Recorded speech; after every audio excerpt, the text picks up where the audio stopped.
When you see people coming from other industries, they have been very successful in the other industry and say, doesn't matter how successful I have been in the other industry, I want to get into that industry. You have to be able to think out of the box and break patterns.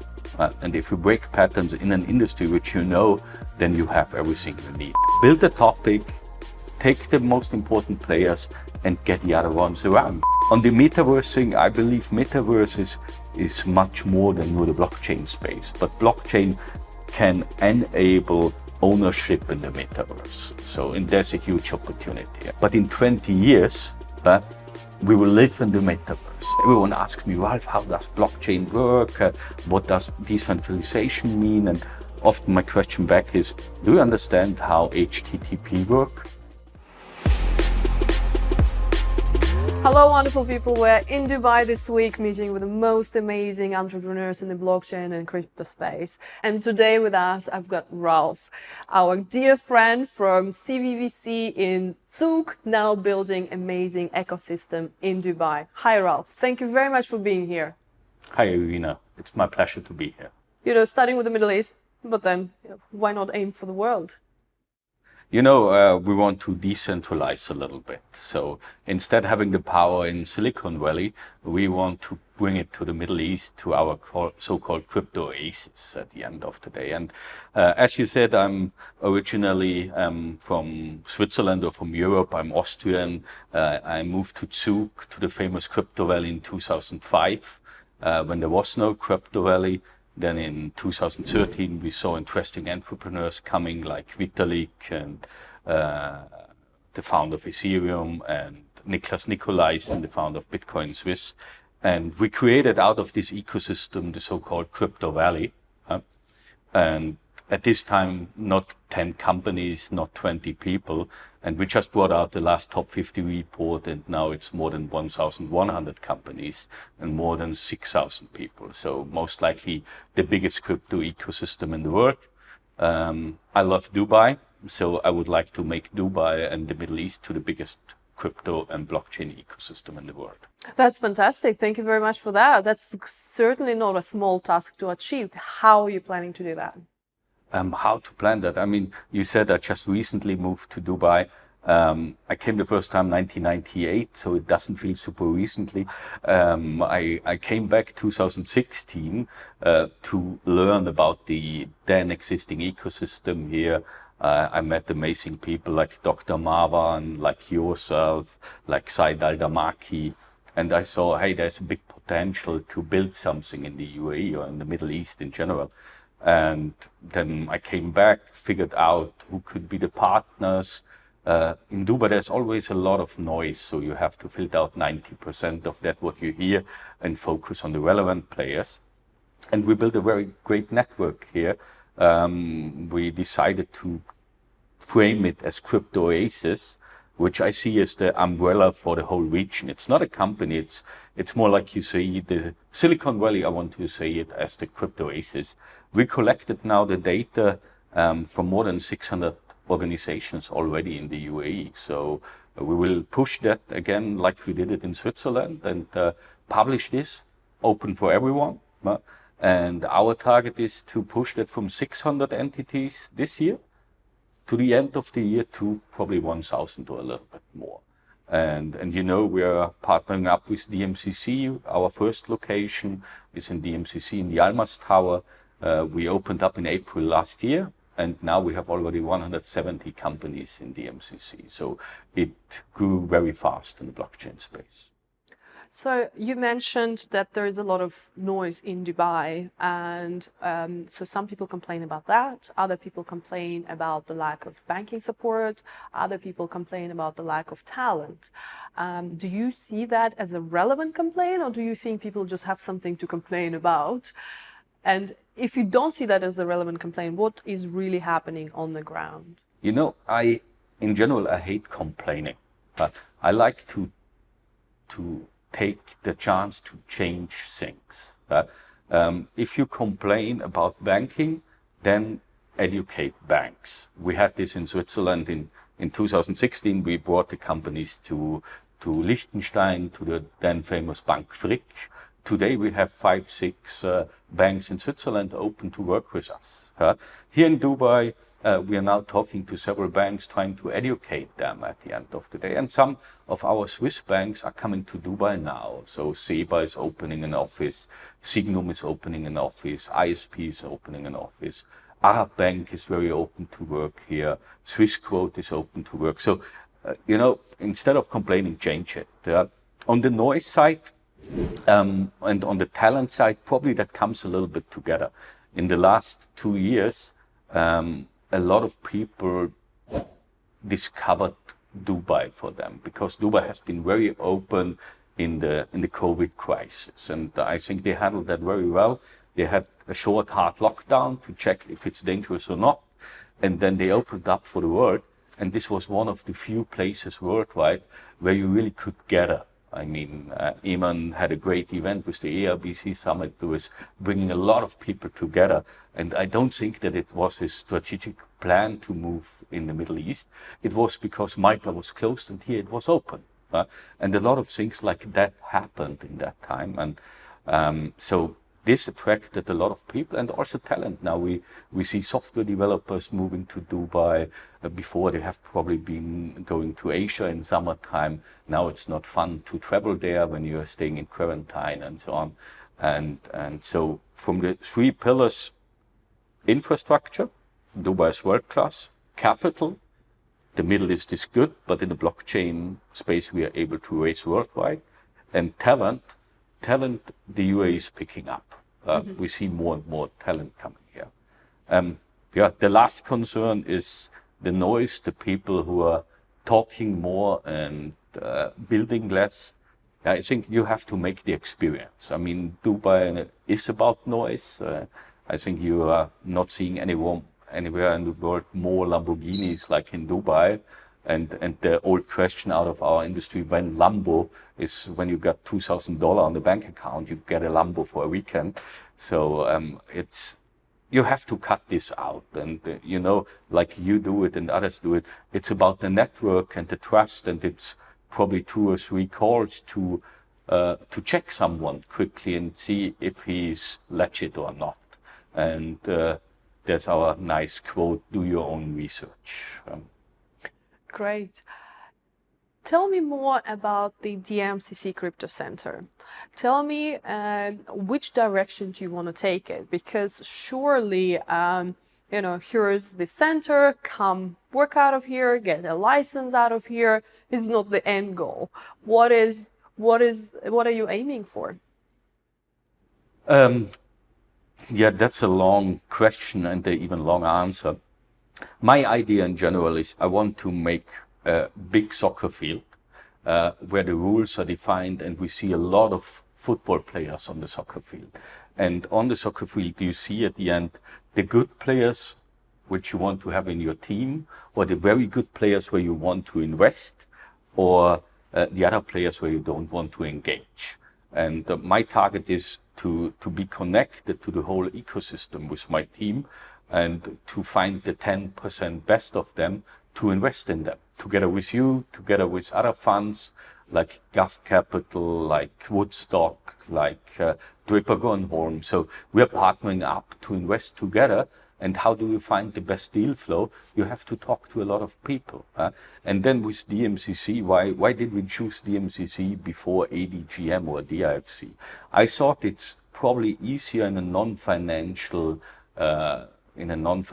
area to start that off. And with Ahmed bin Sulayem, I found a partner to do that. And DMCC, and a lot of people don't know that, is regulated in the back by ESCA, by the mainland regulator. So when you get it there, then you come to the mainland regulator, and there we figured out some way to work. In the moment, it's more non-regulated business, so not exchanges, not custodians, not brokers. It's on the tech side, it's now on the NFT side, it's on the prop trading side. And I'm interested to bring that forward. In Switzerland, we worked together with the regulators on the new law in Switzerland. We worked on the new law in Liechtenstein, and this all is a process which takes 3, 4, 5 years. And one day we probably will be able to also have a big exchange here. And most likely not in DMCC, most likely in other like Binance? areas. Yeah, Binance also, CC came to DMCC, CC signed an MOU with DWTC, which is great. I think it's difficult at the moment to really onboard Binance in a jurisdiction fully fledged, but Binance has all the financial power to get compliant, but also there it's a way to get there. For sure. Are you concerned about other crypto centers coming up? There's one coming up in JBR, there is one coming up in Dubai World Trade Center. Do you see that as a competition? Totally not. Totally not. I'm happy about everyone who's coming in because I still believe this whole ecosystem is probably like 1 to 1 centimeter or square centimeter. And the market could be the whole wall behind us. So I'm happy about everyone who is helping and building this ecosystem. So I want to open up other centers in other areas. I have been to Riyadh the last days, Bahrain, Qatar, whatever. There's a lot of things to do, but only the opportunity in Dubai is so huge at the moment. And when we can scale that out of here, I'm sure there's enough space for everyone. With really interesting projects coming up, I mean, you and I just discussed Cross the Ages, one of my favorite gamify projects. Do you see a gamify metaverse trend as a passing trend that will just, will die a natural death like ICOs? Or do you think it's something is in there, something long term for all of us to get involved and excited about? For example, I think ICOs didn't die. Because we still do token sales in any kind of way. It just has another name. So the token is a core part of our blockchain industry. And it's always funny when you hear, yes, I like blockchain, but I don't like crypto. A blockchain without a token doesn't work. Quite simple. Now, on the metaverse thing, I believe metaverse is much more than the blockchain space. But blockchain can enable ownership in the metaverse. So there's a huge opportunity. And I mean, I think we are not so early to understand that if Facebook is rebranding to Meta, it's already public. So even New York Times knows it now. And I think there's a huge opportunity. And that's probably interesting. We decided to, beside our equity investments, our token investments, to make also an investment structure which is investing in NFTs and in metaverse objects. So we call this UAE'S Metaverse Collection.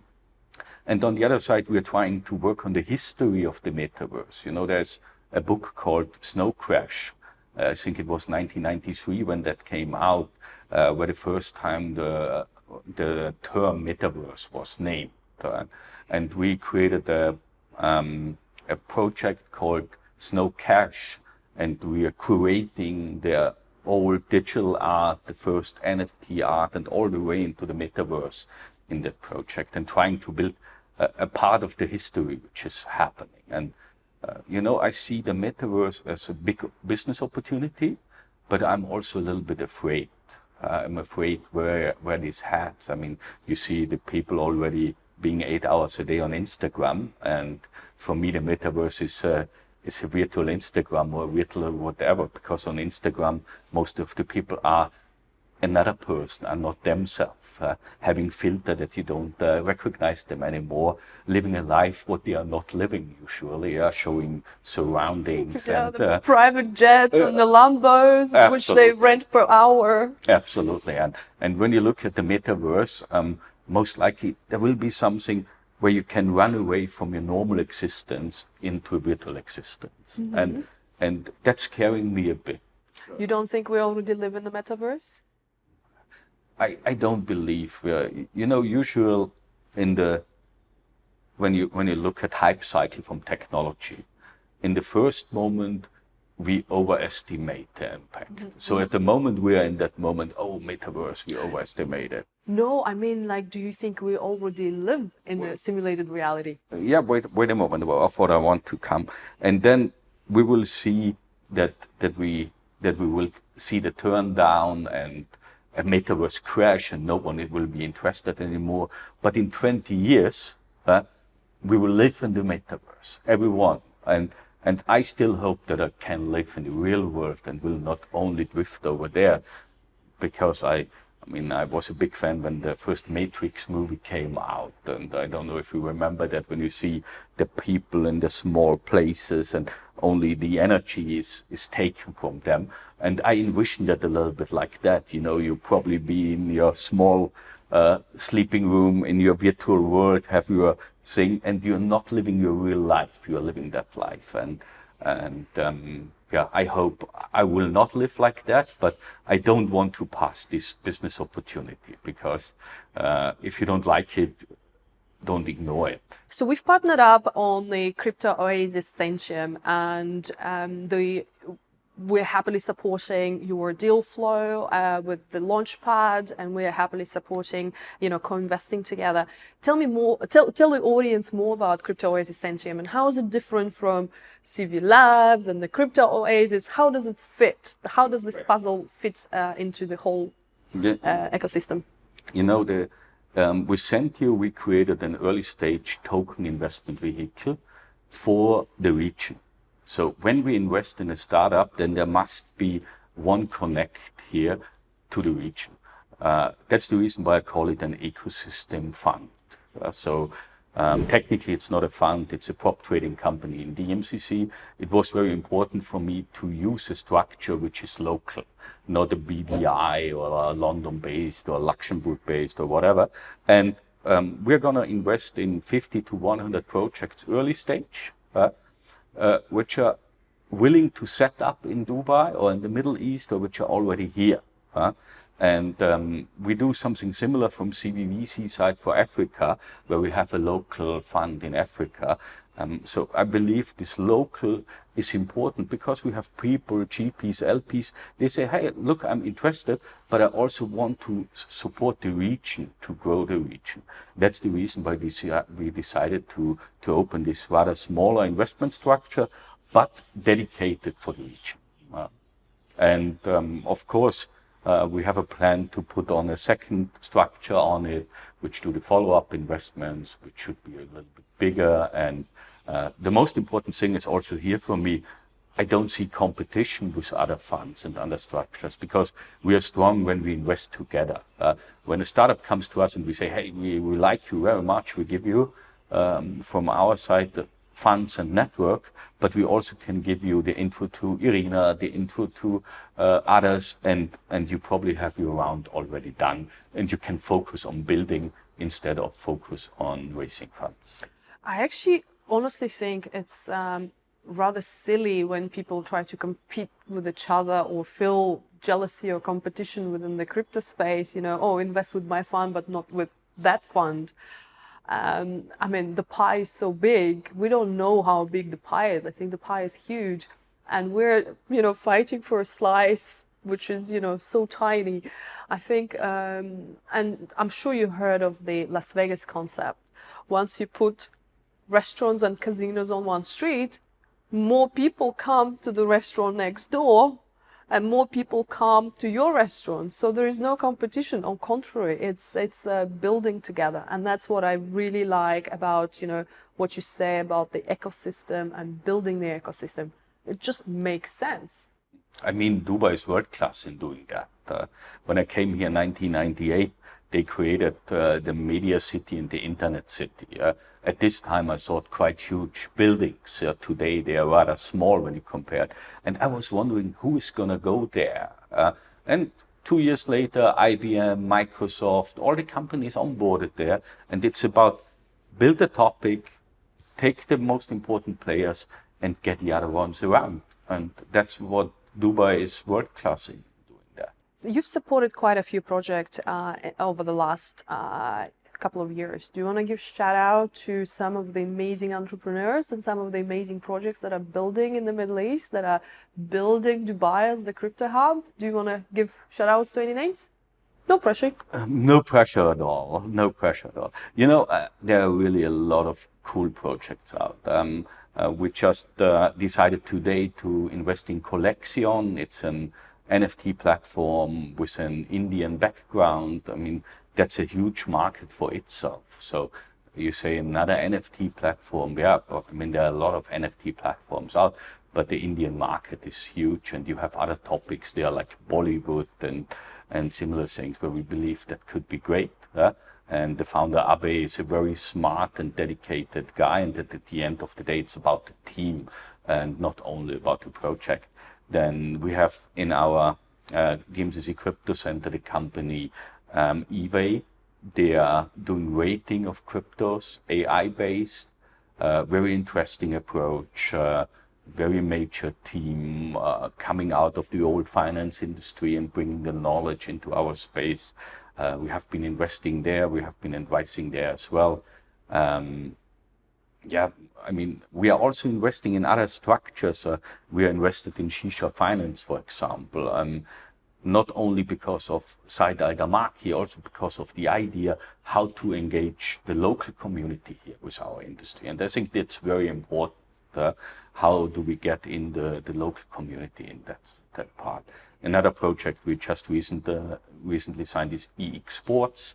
It's a sports platform for niche sports, more or less.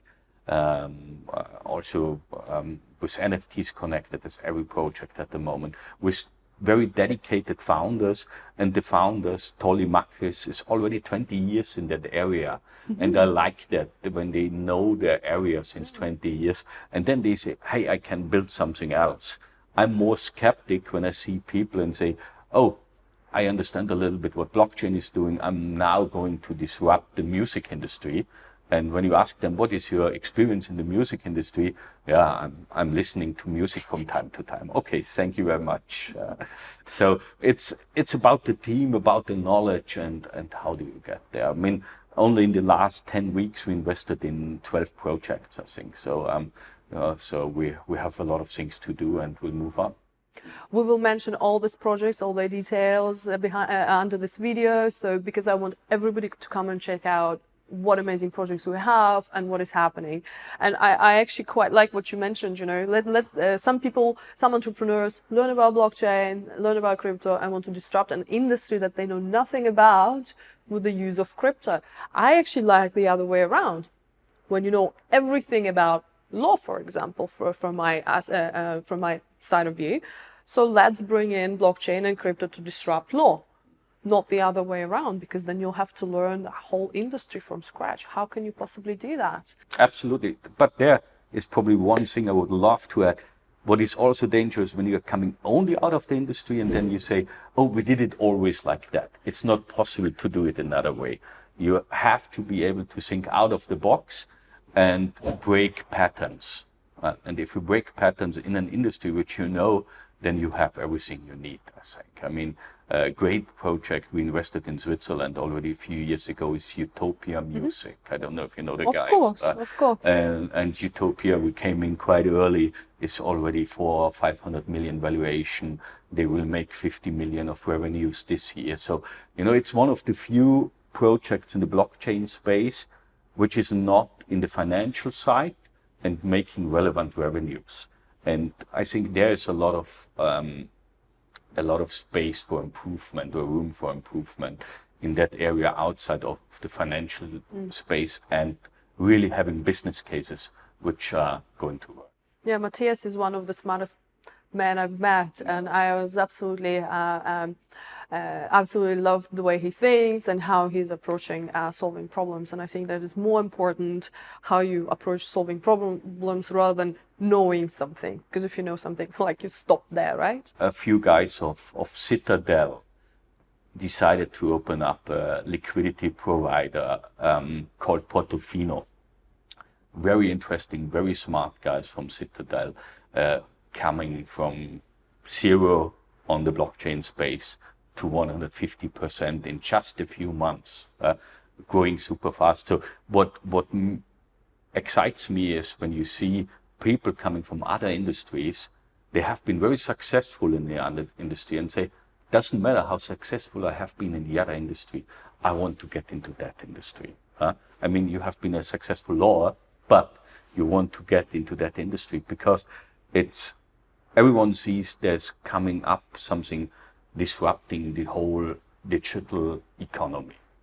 So, and for me, it's exciting to be part of that, and it is exciting to grow that and support as many companies as possible and take in as many friends and people to join that, not as an investment advice, but as being part, learning and getting into it. No, it's okay. I can give investment advice, and I highly recommend everybody to get into crypto and blockchain. Do your own research first, but absolutely. Somewhere between 3 to 5% of the world's population holds crypto. Are you sure? Huh? Are you sure? No, we're not sure because we never know. I don't believe it, but I think it's still less than that. You think less than 3%? Yeah. Well, some exchanges estimate all the way 5, some 3, some 4. So let's say 3 to 5. But that's the beauty about crypto. You never know, right? Because it's not your job to know if that guy has any crypto or not. But let's assume that's the fact, somewhere between 3 to 5. But in some countries like UK, Australia, Singapore, Germany, 80% heard about crypto, 80% heard about Bitcoin, 80% have some sort of understanding what Bitcoin is. Why do you think there's such a huge gap between less than 3 and 80? You know, hearing about something and investing or putting money into it are total different things, first of all. I mean, Bitcoin got famous. If you read any newspaper, if you watch any news, it was hard to get not through the Bitcoin story. On the other side, to onboard in that world, it means you have to have a little bit of a technical understanding still. So usability is not great. In some areas, slowly. And on the other side, I mean, a lot of people totally don't care about investing. If you have enough money to live every month and nothing on the bank account, and 80% of the population worldwide is not having money to invest. They are just living and trying to survive from one salary to the next, if there's a salary. And so I think that's the gap, and we will see this gap filled when we have real world applications, when our skyward smiles from Emirates are not only skyward smiles, when there are also tokens, then everyone who has skywards will be a token holder. And a lot of other areas where I think we will interact with this technology without understanding it. As every transaction of value will be tokenized in 10 years. And so you will use it without knowing to use it. And you see it also on that side. Everyone asks me, Ralph, how does blockchain work? What does decentralization mean? And often my question back is, do you understand how HTTP work? And the people say, no, HTTP, or yes, I've heard about it. And I said, look, this is the protocol behind the internet. You don't understand it, but you use it You every don't care. Yeah, why should you care? Why should I? I have very little understanding how electricity works, and why should I care? I turn on the light, right? Absolutely. All I care is that there's light in my house. Absolutely. And I think once we get to crypto, when it's that easy to use, we'll get to users, right? No, we should stop to talk only about that. We will talk about how we transfer values and which are values. And at the end of the day, we transact all day with values. And the most valuable thing we have at the moment is our identity. And our identity should be on the blockchain, but this is not so easy to achieve. But we will get there. Once we live in the metaverse. When we live in the metaverse. Now, also our identity outside of the metaverse is very important. And I mean, you know, we're often talking about banking the unbanked. This is a great thing, but we should give people an identity who do not have an identity today. A lot of people in the US and other countries don't have a passport. So And when you have a digital passport and you are able to log in, and when you are able to share data when you want to share data, and not sharing data automatically when companies like Facebook, Google, or whoever wants that you share your data, then we're a step further. Self-sovereign identities and all that stuff, what's coming on. But this will take another 5 to 10 years. Thank you so much. I want to thank you, first of all, for being here. I want to thank you for what you're doing for the entire ecosystem. Thank you very much from all of us. It's really been a pleasure talking to you. And I'll see you at the AIBC Summit in March in Dubai, where 20,000 people from GameFi, Metaverse, DeFi, and other crypto segments will get together to meet amazing investors like yourself and amazing ecosystem builders like yourself. Thank you so much. Thank you, Irina. I'm looking forward to the AIBC Summit and to our next interview.